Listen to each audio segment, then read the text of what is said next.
Next ये एक topic था Mendel's cross breeding experiment. Cross breeding experiment का मतलब है कि जो मेंडल ने पी प्लांट लिया था ना, वो प्लांट जो है बाइसेक्सुअल था। बाइसेक्सुअल का मतलब है उसमें स्टिग्मा भी प्रेजेंट है और उसमें स्टेमन भी प्रेजेंट है, जिसका मतलब है कि सेल्फ पॉलिनेशन के चांसेस बहुत ज्यादा हैं। लेकिन मेंडल को क्या चाहिए था, वेरिएशन चाहिए था, तो उन्होंने इसलिए क्रॉस ब्रीडिंग का मेथड अपनाया। कैसे, उन्होंने एंथर्स को हटा दिया। एंथर्स क्या होते हैं, मेल रिप्रोडक्टिव पार्ट।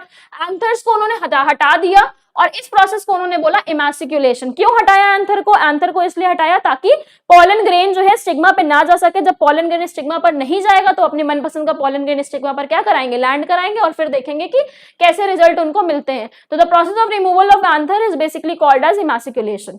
नेक्स्ट देखिए, ये टेबल भी आपने कैरेक्टर का इसको स्क्रीनशॉट कर लीजिएगा। नेक्स्ट है, why did Mendel select garden pea, यानी कि उन्होंने ये पी प्लांट को सेलेक्ट क्यों करा? तो सबसे पहले तो ये था कि ये बायसेक्सुअल था, सेल्फ पॉलिनेशन था, इसमें कोई पॉलिनेशन का झंझट नहीं था, इसलिए इन्होंने पी प्लांट लिया। दूसरी चीज इसकी वैरायटी थी और ये जो है विजिबल था, यानी कि जो भी कैरेक्टर्स थे वो इसमें विजिबल थे। एक बार रीड कर लेते हैं।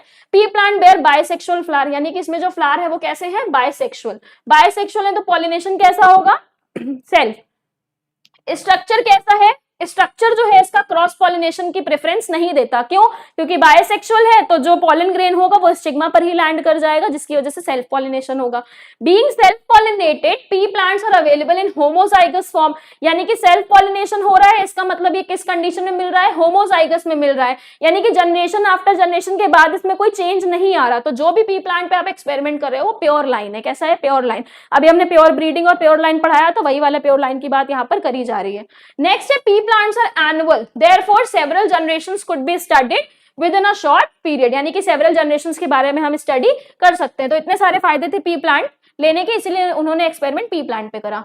मोनोहाइब्रिड क्लॉज आप समझ चुके हो, डाई हाइब्रिड भी समझ लिया हमने। मेंडल लॉ ऑफ इनहेरिटेंस, अब हमें मेंडल लॉ ऑफ इनहेरिटेंस के बारे में समझना है। मेंडल्स ने 3 लॉ दिए। पहला लॉ आप समझ चुके हो, law of dominance and law of recessiveness जिसको बोलेंगे। दूसरा है सेग्रीगेशन और तीसरा है इंडिपेंडेंट असॉर्टमेंट। देखो एक एक करके समझते हैं।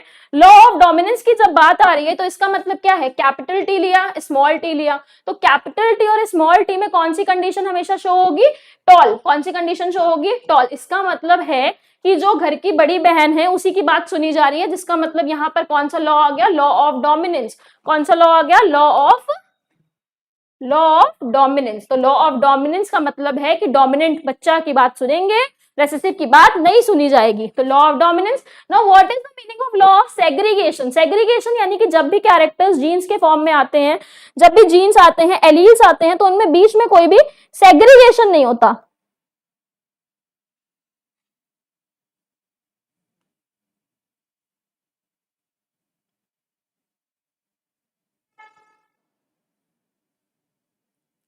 तो कोई भी क्या नाम है, सेग्रीगेशन नहीं होता। गैमीट्स कैसी होती हैं, प्योर होती हैं। जैसे कि सपोज करो मेल गैमीट आई XX और फीमेल गैमीट आई XY, है ना। अब यहाँ पर चांसेस क्या है, चांसेस है कि अगर ऑफस्प्रिंग बनेगा तो चांसेस है कि X चला जाए और इधर से चांसेस है कि X चला जाए। तो यहाँ पर चांसेस क्या है, 50% चांसेस है कि X जाएगा, 50% चांसेस है कि Y जाएगा। तो इंडिपेंडेंट है ना। लॉ ऑफ सेग्रीगेशन क्या हो रहा है, क्या मिक्सिंग हो रही है, नहीं। यहाँ पर इंडिपेंडेंट असॉर्टमेंट में भी आप यही कह सकते हो कि जो गैमीट्स हैं या जो एलील्स हैं वो इंडिपेंडेंट है, यानी कि ये जो ये T है और ये T है ये एक दूसरे से मिक्सिंग नहीं है। यहाँ पर क्या है, इंडिपेंडेंट। जैसे कि सपोज करो इस T और इस T का मतलब है टॉल ही आएगा, यानी कि डोमिनेंट, यहाँ का लॉ ऑफ डोमिनेंस काम करेगा। और इस T और इस T से सपोज करो एक कलर बनता है, डोमिनेंट रेड आ रहा है, रेड ही आएगा। अगर ये T और ये T होगा तो कैसा आएगा, व्हाइट है तो व्हाइट ही आएगा। लेकिन ऐसा तो नहीं हो रहा ना कि ये T और ये T पिंक हो जा रहा है, ऐसा हो रहा है क्या, नहीं। या तो रेड है या तो व्हाइट है, डोमिनेंट है तो रेड है और डोमिनेंट नहीं है तो व्हाइट है। तो यहाँ पर इंडिपेंडेंट असॉर्टमेंट है, यानी कि इससे और इसमें आपस में कोई मिक्सिंग नहीं हो रही है। ठीक है, तो यही मतलब था इनके 3 लॉ का। डोमिनेंस वाला आप समझ गए, सेग्रीगेशन यानी कि सेग्रीगेट करेंगे, सेग्रीगेशन मतलब अलग होना बेसिकली। तो अलग होना 50% X पे डिपेंड करेगा, 50% Y पे डिपेंड करेगा कि कौन जाए। और लॉ ऑफ इंडिपेंडेंट असॉर्टमेंट भी बता दिया। देखिए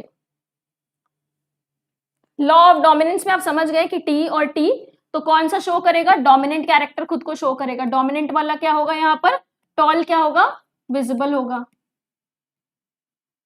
नेक्स्ट अगर आप देखोगे सेग्रीगेशन, यानी कि अगर यहाँ पर इसमें X और ये वाला एग्जांपल ले लो, तो इसमें ये और ये आपस में डिपेंड एक दूसरे पे नहीं कर रहे, दोनों के चांसेस कैसे हैं 50-50% है। कैसे चांसेस है 50-50% यहाँ पर चांसेस है सेग्रीगेट होने के।